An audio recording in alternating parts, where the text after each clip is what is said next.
Welcome to this 510K tutorial, in which we are going to have an overview of Press4Acid Live 10 features.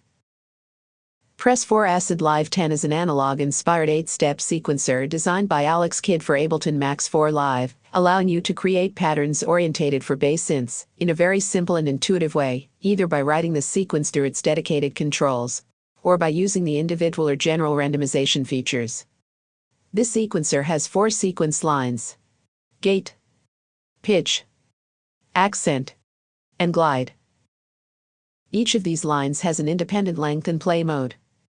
Each length can vary from 1 to 8 steps long. The play mode can be forward, backward, bidirectional, or random.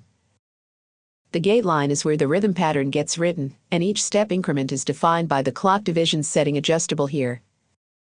By default, the speed is set to 16th notes. You can also adjust the swing and note length here. The pitch line is where the melodic pattern gets written. The notes programmed in this line are always forced within a key, defined here, and a scale that we can select in this drop-down menu. The scales have been updated to correspond with Ableton's Push-to scales. The accent line defines whether the step will be accented. Accented velocity is set via vel high with MIDI values ranging from 0 to 127 here, along with a non-accented velocity value set in vel low. The glide line defines whether the step will trigger your synth's glide function. Please note that your synthesizer must be monophonic and enable the glide when notes overlap. Each of the lines can be reset or randomized by pressing the corresponding buttons on the right side of each line. To generate a random pattern, hit Press4Acid, or force a full reset by pressing the global reset button. The randomization features have been set to optimize musical results.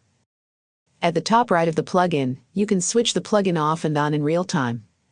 When off, the button blinks and the sequencer is still running, but doesn't output any notes. Here you can toggle the advanced mode between step or gate mode. These two modes define how the pitch, accent, and glide lines increase their steps. In step mode, each step will increase with a defined clock division. But in gate mode, each trigger from the gate sequence increases the other sequences by 1 increment. By reducing the lengths of each line, it becomes very easy to create evolving polyrhythms, thus allowing unexpected patterns, all in one page and easily accessible.